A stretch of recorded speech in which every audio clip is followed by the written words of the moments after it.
Hello everyone, in today's 11th Commerce Economics lecture. Today we are going to start with chapter number 4. Already we have taken one lecture on it. Let us discuss what we have done in the last lecture. Come on page number 25 of your textbook.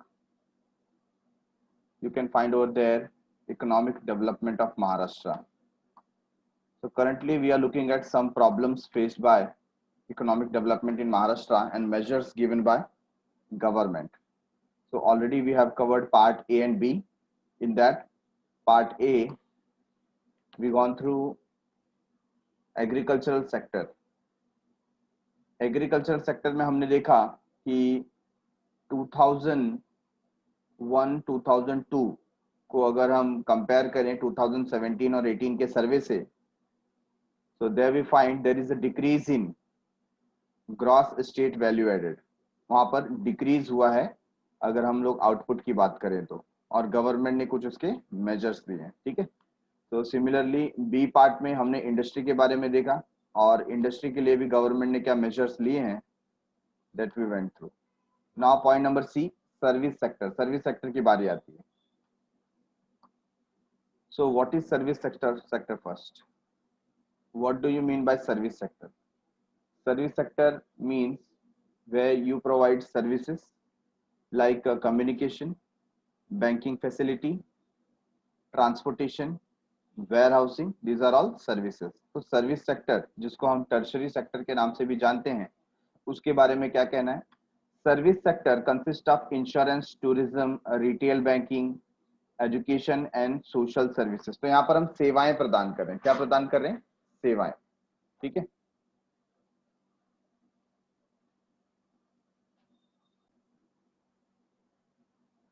Service sector includes provision of services to business as well as final consumer.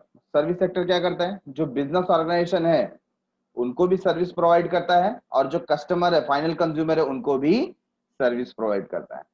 Service sector is the largest employment generating and fastest growing sector. तो आज की तारीख में अगर हम तीनों sector को देखें, ठीक है ना, तो सबसे ज्यादा जो जॉब जनरेट कर रहा है वो कौन सा सेक्टर कर रहा है? सर्विस सेक्टर कर रहा है. कोई भी नेशन जब डेवलपमेंट की तरफ आगे बढ़ता है, दैट मीन्स वो अंडर डेवलप से डेवलपिंग होता है और डेवलपिंग से डेवलप्ड होता है. तो ये जो प्रोसेस होता है उसके बीच में क्या होता है? वहां पर उनका एग्रीकल्चरल सेक्टर में एम्प्लॉयमेंट क्या होता है? रिड्यूस होता है, और सर्विस सेक्टर में एम्प्लॉयमेंट इंक्रीज होता है. तो प्राइमरी सेक्टर में एम्प्लॉयमेंट क्या होगा? धीरे धीरे कम होगा, और सेकेंडरी और टर्शरी सेक्टर में सबसे ज्यादा होगा, और सर्विस सेक्टर हमारा टर्शरी सेक्टर है. यहां पर हम सर्विस प्रोवाइड कर रहे हैं, तो ये लार्ज एम्प्लॉयमेंट जनरेटिंग सेक्टर है. ठीक है. और सबसे तेजी से ग्रो हो रहा है.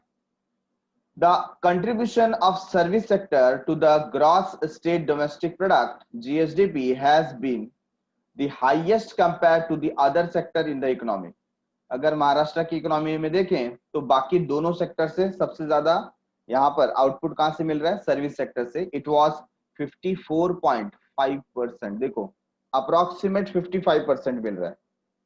तो बाकी जो दो ले लेंगे, कौन से? प्राइमरी और सेकेंडरी, वहां से कितना मिल रहा होगा? 45.5 है कि नहीं? तो ये सर्वे कब का दिखा रहा है? 2017 और 18 का. The core areas of development of the service sector include. Core areas कौन से? ऐसे कौन से एरियाज हैं जहां पर हमको क्या मिल रहा है? डेवलपमेंट मिल रहा है. Include fintech, ITES, startup, cloud computing, electric vehicles, defence, tourism and private universities. तो ये कुछ यहाँ पर ऐसे सर्विसेज बताए गए हैं जहां पर हम बहुत ही तेजी के साथ ग्रो कर रहे हैं. Getting it? Government has also tried to expand the service sector by various activities in tier 2 cities. अब यहाँ पर हमने सिटीज को डिफरेंशिएट किया कर दिया, टायर 1, टायर 2, टायर 3, इस तरीके से. तो जो टायर 2 सिटीज है, ठीक है ना, वहां पर आईटी सेक्टर्स को और क्या किया जा रहा है? डेवलप किया जाता है. जैसे महाराष्ट्र में देखो, पुणे को एक आईटी हब के जैसा डेवलप किया जा रहा है. है ना। तो ऐसे सिटीज को टारगेट करके गवर्नमेंट क्या कर रही है, सर्विस सेक्टर को वहां पर बढ़ावा दे रही है। क्यों? क्योंकि जहां पर मेट्रो सिटीज हैं या ऐसे सिटीज हैं जिनको और डेवलप किया जा सकता है, तो वहां पर सेवाएं और तेजी के साथ ग्रो होती हैं। बराबर है। Core areas of service sector, तो क्या क्या एरियाज इसमें कवर होते हैं जो मेन एरियाज हैं महाराष्ट्र के दृष्टिकोण से? तो सबसे पहला आ जाता है इंफ्रास्ट्रक्चर। अभी इंफ्रास्ट्रक्चर क्या होता है, एक इकोनॉमी में इंफ्रास्ट्रक्चर बहुत मायने करता है। तो जैसे डैम का बनाना, ट्रांसपोर्टेशन फैसिलिटी, कम्युनिकेशन फैसिलिटी, ठीक है ना। तो ये सारी चीजें किस में आ जाती है, इंफ्रास्ट्रक्चर में आ जाती है। Infrastructure is the basic requirement for economic development. A sound infrastructural foundation is the key to overall socio-economic development of the state. अगर हमें किसी राज्य को सामाजिक और आर्थिक तौर पर डेवलप करना है तो वहां पर इंफ्रास्ट्रक्चर बहुत स्ट्रांग होना चाहिए। प्रॉपर इलेक्ट्रिसिटी मिले, लोगों का प्रॉपर कम्युनिकेशन फैसिलिटी मिले, लोगों को प्रॉपर वाटर सप्लाई मिले, प्रॉपर ट्रांसपोर्टेशन, बैंकिंग, हॉस्पिटलाइजेशन ये सब मिले, एजुकेशन मिले, तो क्या होता है, वहां पर ग्रोथ बहुत तेजी के साथ होता है। These act as a magnet for attracting additional investment into the state and thus provides a competitive edge to it over other state. तो यहां पर क्या हो रहा है, हमको जब ये ऐसी फैसिलिटीज मिलती हैं, ये ऑटोमेटिकली एक पॉइंट ऑफ अट्रैक्शन हो जाता है। किसके लिए? इन्वेस्टर्स के। लोग आकर के इन्वेस्ट करते हैं। अभी देखो सिमिलर वे में आप नॉर्थ साइड में चले जाओ, जहां पर उत्तराखंड है, उत्तर प्रदेश है, बिहार है, ठीक है। अभी उसमें से उत्तर प्रदेश जो देश है, जो राज्य है उत्तर प्रदेश, वहां पर जब से ये योगी सरकार आई है, उन्होंने क्या किया, वहां का जो गुंडा राज था उसको फिनिश किया। फिर रोड्स को आप जाकर के देखेंगे तो काफी डेवलप किया। इलेक्ट्रिसिटी जो बहुत ही 3 to 4 आवर्स आती थी, उसको ट्राई किया है कि वो 10 आवर्स to 14 आवर्स 18 आवर्स तक इलेक्ट्रिसिटी रहे। जो मेजर सिटीज है वहां पर तो 24 आवर्स की फैसिलिटीज दे रही है, ठीक है। तो अभी धीरे धीरे क्या हो रहा है, आप देखेंगे ना, तो बहुत सारे इन्वेस्टमेंट उत्तर प्रदेश में आ रहे हैं, वो अट्रैक्ट कर रहा है। वैसे ही महाराष्ट्र का भी स्थिति है। तो महाराष्ट्र तो पहले से ही एक अट्रैक्टिव पॉइंट है इन्वेस्टर्स के लिए, यहाँ पर ज्यादा से ज्यादा इन्वेस्टमेंट होता है। Adequate infrastructural facilities are an absolute necessity for rapid achievement of sustainable economic growth. तो sustainable economic growth के लिए एक अच्छा adequate infrastructure facility का होना बहुत जरूरी है, ठीक है।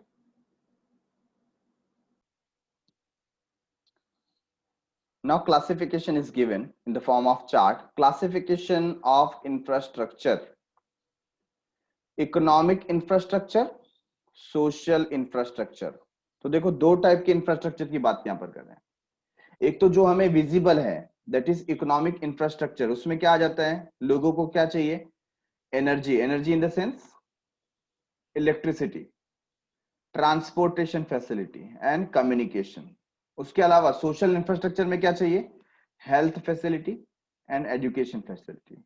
तो ये कुछ बेसिक फैसिलिटी है जो हमारे पास होनी चाहिए, ठीक है। तो पहले इकोनॉमिक इंफ्रास्ट्रक्चर देख लेते हैं।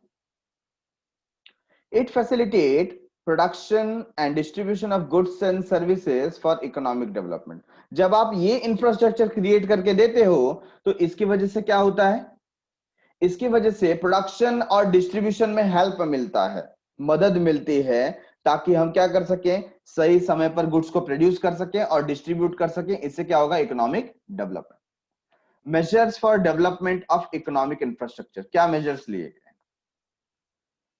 So first is increasing installed capacity of electricity generation. तो जो इलेक्ट्रिसिटी जनरेशन का ऑलरेडी इंस्टॉल कैपेसिटी है, उसको क्या किया गया, इंक्रीज किया गया है, ताकि सब तक बिजली पहुंच सके, इलेक्ट्रिसिटी पहुंच सके। Number 2, rural electrification network improvement and programmes for energy conservation. जहां पर इलेक्ट्रिसिटी नहीं पहुंच पा रही थी, वहां पर भी कुछ भी करके क्या प्रोवाइड किया जाए, इलेक्ट्रिसिटी।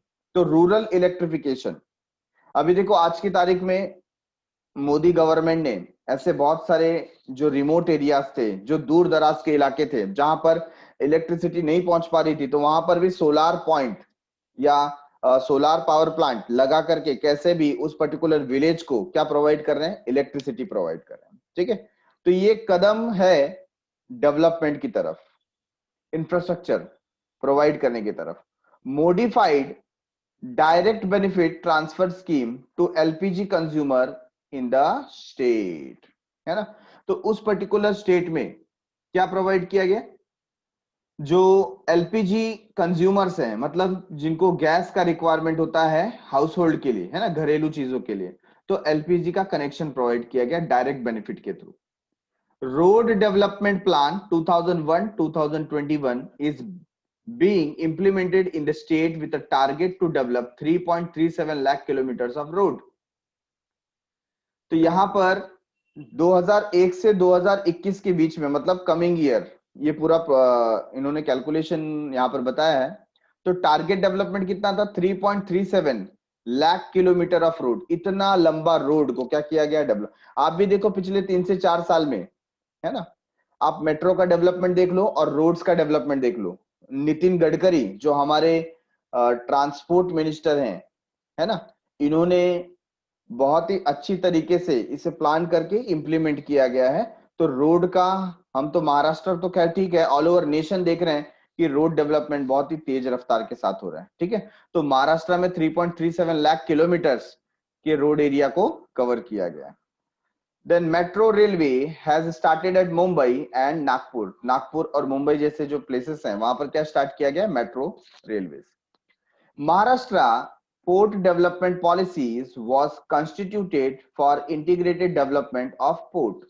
तो जो पोर्ट अथॉरिटीज है ना, आप देखेंगे यहाँ पर जो पोर्ट अथॉरिटीज है, नावा शेवा, है ना, आप वाशी साइड, नवी मुंबई साइड जाएंगे तो नावा शेवा पोर्ट अथॉरिटी है, उसको क्या किया गया, डेवलप किया गया। ऐसे और भी जगह पोर्ट अथॉरिटीज डेवलप हो, इसका प्लान बनाया गया। State government is promoting Sagarmala programme launched by the central government for port lead development. तो पोर्ट लीड डेवलपमेंट के लिए सागरमाला ऐसा एक प्लान बनाया गया है।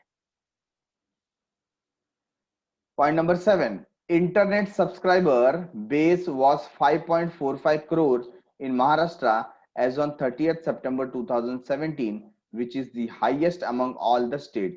आप बाकी सारे स्टेट को कंपेयर कर लो, ऑल ओवर नेशन, है ना, पूरे इंडिया में, तो सबसे ज्यादा इंटरनेट सब्सक्राइबर कहां मिलेंगे आपको, महाराष्ट्र स्टेट में मिलेंगे।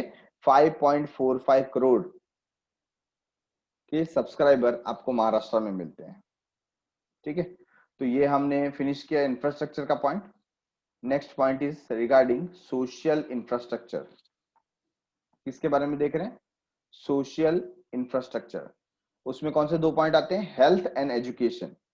So social infrastructure is also one of the important components of the economy because it improves the quality of human life as well as stimulates the economy। Economy को stimulate तो करती ही है, आगे बढ़ाती ही है, साथ ही साथ क्वालिटी ऑफ ह्यूमन लाइफ को भी क्या करती है, आगे बढ़ाती है, मतलब उसमें इंप्रूवमेंट आता है।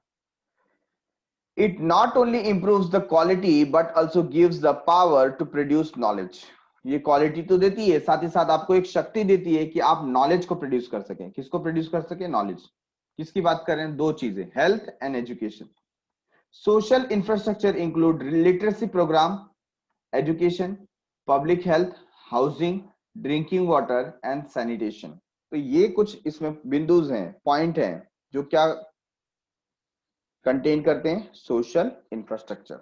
ठीक है, सोशल इंफ्रास्ट्रक्चर में ये सारे पॉइंट इन्वॉल्व होते हैं। सोशल इंफ्रास्ट्रक्चर को डेवलप करने के लिए गवर्नमेंट ने क्या किया, तो एजुकेशन को डेवलप करने के लिए, education is considered as one of the basic human needs, one of the basic human needs.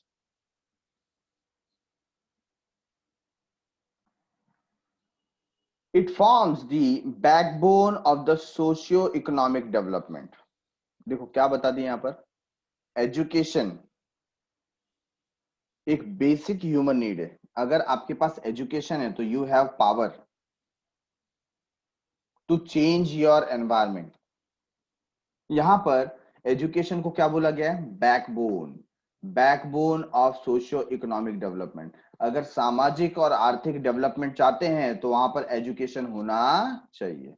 Education is significant aspect of human resource development. In the present scenario, India is getting the advantage of highest demographic dividend. यहाँ पर India को एक benefit मिल रहा है आज की तारीख में, due to maximum percentage of young population in the country. तो क्या बता दिया, इन द प्रेजेंट सिनेरियो, आज की तारीख में India is getting the advantage of highest demographic dividend, मतलब उसको इसका ज्यादा से ज्यादा क्या मिल रहा है, फायदा मिल रहा है इस डेमोग्राफी का। क्यों? आज पूरे वर्ल्ड में सबसे यंगेस्ट नेशन का दर्जा अगर किसी को मिला है तो वो कौन है, इंडिया। क्योंकि इंडिया में सबसे ज्यादा यंग पॉपुलेशन है। कैसी पॉपुलेशन है, यंग। तो आगे आने वाले 10 साल इंडिया के लिए बहुत क्रूशियल है। Education therefore becomes a priority at the national as well as state level। तो नेशनल लेवल पे और स्टेट लेवल पे ये एकदम प्राइमरी मुद्दा हो जाता है। The state of Maharashtra has implemented various educational schemes to achieve the goal of education। तो एजुकेशन की इस गोल को अचीव करने के लिए बहुत सारे स्कीम्स को लॉन्च किया गया। So there are 4 level of education in our country. तो कौन कौन सा लेवल है, प्राइमरी, दूसरा सेकेंडरी, तीसरा higher secondary and fourth one is higher education. ठीक है, तो ये 4 स्टेजेस है। प्राइमरी एजुकेशन क्या होता है, the state of Maharashtra has implemented the right to education of children in the age group of 16 to 14 years to provide free and compulsory education under the सर्व शिक्षा अभियान। तो सर्व शिक्षा अभियान एसएसए के तहत जो भी 6 से 14 साल तक के बच्चे हैं उनको फ्री शिक्षा प्रोवाइड की जाती है ना। बहुत अच्छी बात, ये महाराष्ट्र में मिल रही है। तो यहां पर यही बात की गई है कि महाराष्ट्र में from 6 year to 14 years of age का जो भी एजुकेशन आपको मिलता है प्राइमरी का, वो क्या होता है, फ्री ऑफ कॉस्ट होता है। The expenditure of the state government on primary education was 19,486 crores, crore की बात कर रहे हैं यहाँ पर, ड्यूरिंग 2016-17। तो 2016-17 में ये जो कॉस्ट है जाता था 19,486 करोड़ रुपीस। ठीक है। Primary standard 1 to 8 standard educational institute and enrolment. तो यहाँ पर कुछ डेटा दिया गया प्राइमरी का। उस डेटा में हमको पता चलता है कि ईयर 2016-17 में नंबर ऑफ स्कूल कितने हैं, देखो 1,04,971। टोटल एनरोलमेंट इन लैक्स तो 159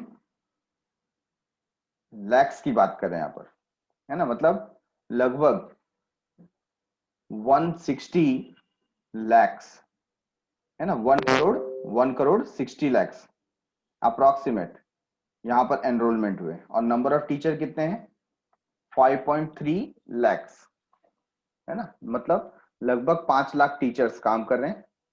प्यूपिल टीचर रेशियो, तो एक टीचर के पीछे कितने बच्चे आ रहे हैं, 30 स्टूडेंट, है ना। मतलब एक टीचर 30 स्टूडेंट को संभालता है, ऐसा यहां पर सर्वे में पता चला। Economic survey of Maharashtra 1718। इसके बाद हम देख रहे हैं secondary and higher secondary education. Rashtriya Madhyamik शिक्षा अभियान RMSA was launched in 2009 with the objective to improve the access as well as quality of secondary education during 2016-17.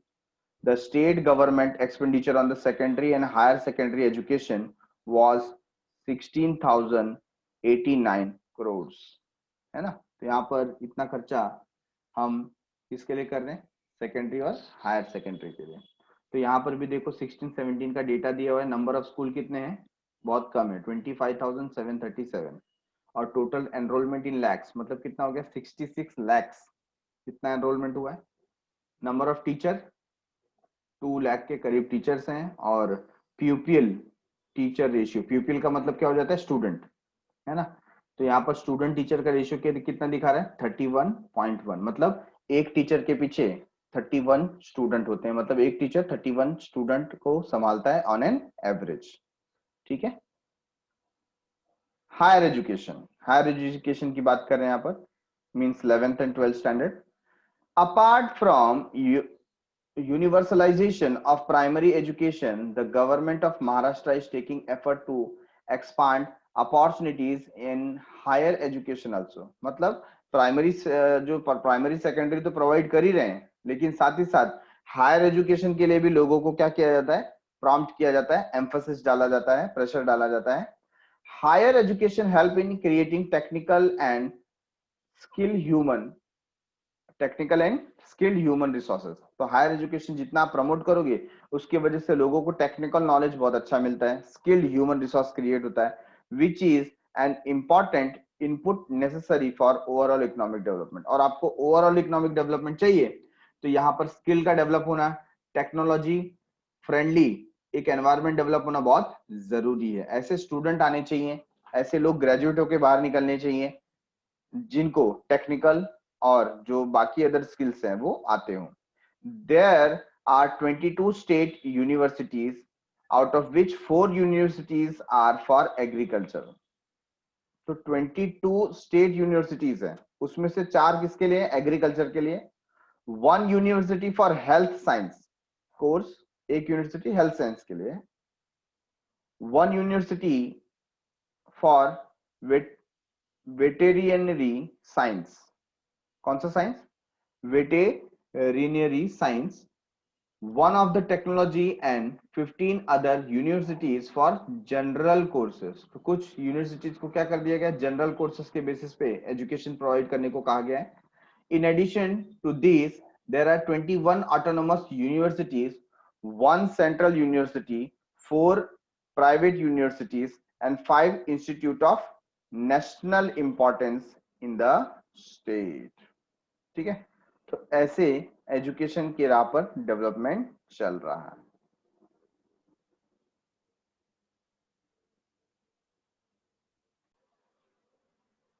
Next paragraph is to meet the challenges of liberalisation, privatisation and globalisation. अब ये 3 चीजें क्या है, what do you mean by liberalisation? Liberalisation का मतलब होता है कि जो स्ट्रिक्ट रूल्स एंड रेगुलेशंस बना दिए गए हैं जिसकी वजह से कई बार क्या हो जाता है, हमारा काम नहीं हो पाता। आपने देखा होगा ना, गवर्नमेंट ऑफिस में जाकर के आपको लाइसेंस लेना है या कुछ काम कराना है तो कैसे काम पेंडिंग हो जाता है। तो गवर्नमेंट ने क्या कर दिया, लिबरलाइजेशन, मतलब बहुत जगह ऐसा कर दिया कि आपको लाइसेंस लेने की जरूरत नहीं है। कुछ बहुत कम सेक्टर ऐसे रखे जहां पर आपको लाइसेंस लेना पड़ता है। तो जहां पर सरकार का जो इंटरप्शन है वो कम कर दिया जाता है, उसको बोलते हैं लिबरलाइजेशन। ठीक है। Number 2 privatisation. प्राइवेटाइजेशन क्या होता है, गवर्नमेंट सेक्टर को हम सेल करते हैं, उसका इन्वेस्टमेंट हम प्राइवेट पार्टी के पास देते हैं, उसको बोलते हैं प्राइवेटाइजेशन। ठीक है। तो गवर्नमेंट अपने पास हिस्सेदारी कम रखती है और धीरे धीरे सब कुछ क्या कर देती है, प्राइवेट कर देती है, उसको बोलते हैं प्राइवेटाइजेशन। Number 3 globalisation. ग्लोबलाइजेशन में क्या होता है, हम हमारा जो इंपोर्ट एक्सपोर्ट पॉलिसी है उसको थोड़ा लिबरल बना देते हैं, और जो हमारा टैक्सेशन पॉलिसी है ना, जो टैरिफ पॉलिसी है अदर कंट्रीज के साथ में, उसको हम मिनिमाइज कर देते हैं, जिसको बोलते हैं ग्लोबलाइजेशन। ग्लोबलाइजेशन का मेन हेतु क्या रहता है, व्हाट इज द इंपॉर्टेंस, कि हम एज अ कंट्री किसी भी जगह पर जाकर के ट्रेड कर सकते हैं और कोई दूसरी कंट्री हमारे यहाँ पर आकर के क्या कर सकती है, ट्रेड कर सकती है। इसे हम बोलते हैं ग्लोबलाइजेशन। तो ग्लोबलाइजेशन की मदद से क्या होता है, बहुत सारी जो एमएनसीज है, मल्टीनेशनल कंपनीज हमारे इंडिया में आके काम करती हैं, हमारे इंडिया की कंपनी फॉरेन कंट्री में जाके काम करती है, और इंपोर्ट और एक्सपोर्ट बहुत ज्यादा से ज्यादा क्या होता है, वो इंक्रीज होता है। ये ग्लोबलाइजेशन का असर है। The state enacted the new Maharashtra public universities act 1960, sorry 2016. Key focus of this act is to promote academic autonomy and excellence, skill based education through democratic process in higher education। यहाँ पर education के बारे में बताया जा रहा है कि ये जो चैलेंजेस नए हमारे सामने खड़े हुए हैं, जो प्रॉब्लम्स जो हमारे सामने है ड्यू टू लिबरलाइजेशन, प्राइवेटाइजेशन और ग्लोबलाइजेशन के लिए। ठीक है। तो हमको लोगों को और शिक्षित करना और स्किलफुल बनाना ये बहुत जरूरी हो गया है। तो यहाँ पर इनका जो मेजर फोकस है किसके ऊपर है, एकेडमिक ऑटोनॉमी के ऊपर है। And excellence skill based education through democratic process, इसके ऊपर वो क्या कर रहे हैं, ध्यान दे रहे हैं। ठीक है। Maharashtra is also the first state. Maharashtra is also the first state in the country to receive RUSA grant of rupees 20 crore under research and innovation and quality improvement for setting up innovation and technology transfer hub. तो यहाँ पर महाराष्ट्र को कौन सा rank मिल गया, first rank मिल गया। ठीक है ना। और इस साथ ही साथ वहां पर 20 करोड़ रुपीस का ग्रांट भी मिला है रिसर्च के लिए, इनोवेशन के लिए। राष्ट्रीय अनचार्टर्ड शिक्षा, सॉरी उच्चतर शिक्षा, मतलब हायर सेकेंडरी की बात हम लोग यहाँ पर कर रहे हैं। राष्ट्रीय उच्चतर शिक्षा अभियान is a centrally sponsored scheme, मतलब इसके लिए पैसा कहां से आता है, सेंट्रल गवर्नमेंट से आता है। ठीक है। कब ये लॉन्च हुई थी, 2013 में लॉन्च हुई थी।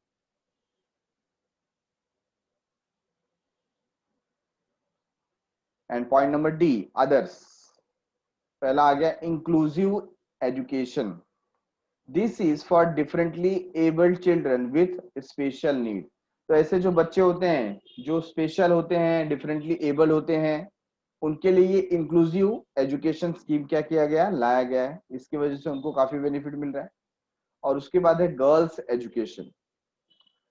Various schemes to promote girls education such as free education till the higher secondary। तो गर्ल्स को क्या होता है, हायर सेकेंडरी तक अप टू 12th स्टैंडर्ड तक उनको कोई फीस ली जाती नहीं है, सब कुछ free, free of cost.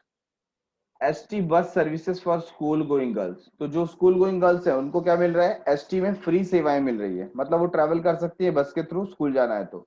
In the rural areas bicycle to needy girls living within 5 kilometer from schools have been introduced by the government। मतलब जो गर्ल्स उनको थोड़ा प्रॉब्लम होता है ट्रैवल करने में, लेकिन स्कूल से 5 किलोमीटर के दायरे में रहते हैं, तो उनको क्या प्रोवाइड किया जा रहा है, साइकिल प्रोवाइड किया जा रहा है। ठीक है। तो ये एक मेजर था। नंबर 3, अडल्ट लिटरेसी, मतलब जो प्रौढ़ हैं अगर वो भी अशिक्षित रह गए हैं तो उनका भी साक्षरता बढ़ाने के लिए काम आगे बढ़ाया गया। To increase adult literacy in the state, innovative scheme like Each One Teach One, ये एक स्कीम चलाया गया। साक्षर भारत अभियान are implemented with community participation। तो कम्युनिटी के पार्टिसिपेशन के through Each One Teach One, मतलब हर एक पढ़ा लिखा व्यक्ति दूसरे व्यक्ति को क्या करेगा, पढ़ाएगा, ऐसा अभियान चलाया गया। और फिर दूसरे अभियान का नाम उन्होंने बताया साक्षर भारत अभियान। ठीक है। इनको कंट्री में रन करके चलाया गया।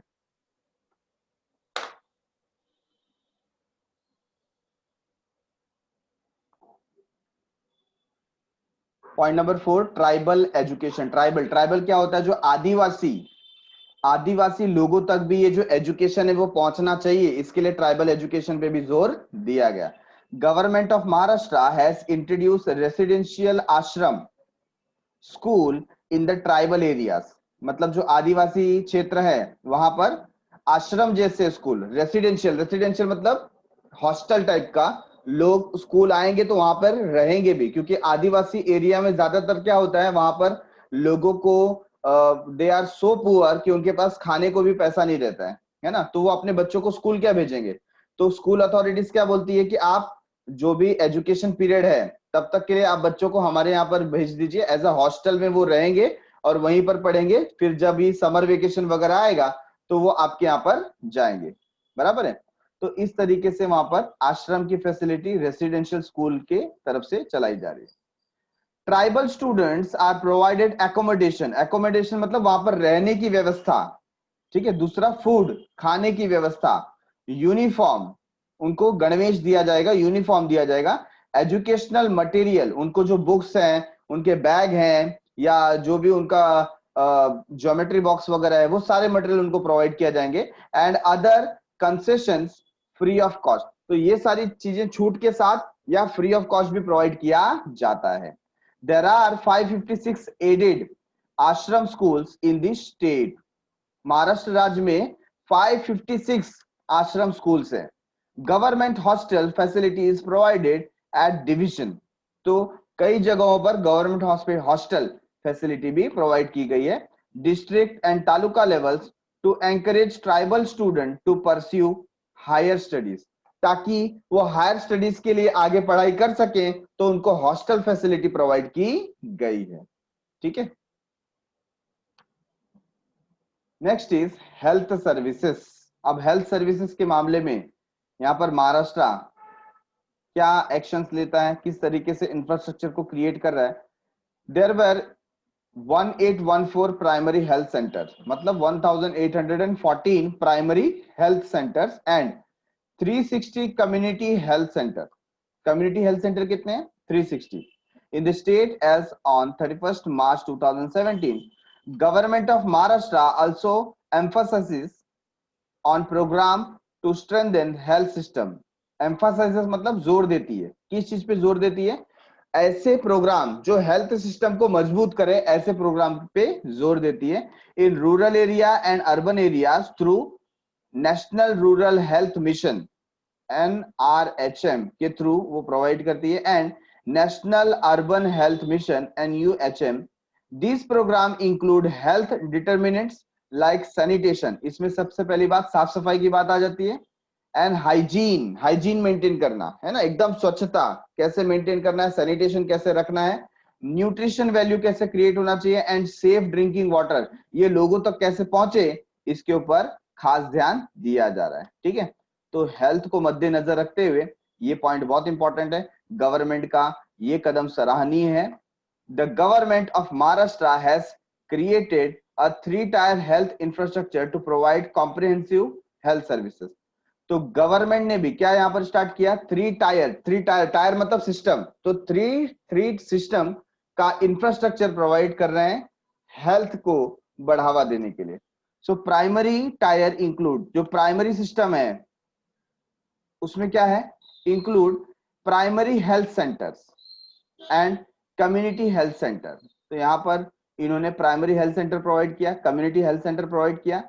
Secondary tier include sub district hospital and district hospital, तो यहां पर वो हॉस्पिटल प्रोवाइड करें सेकेंडरी टायर में। एंड टर्शरी, थर्ड टायर मतलब थर्ड सिस्टम में include well equipped medical colleges and super speciality hospitals located in major cities. तो यहां पर हॉस्पिटल्स वो क्या कर रहे हैं? प्रोवाइड कर रहे हैं, किसमें? थर्ड टायर के सिस्टम। Getting it?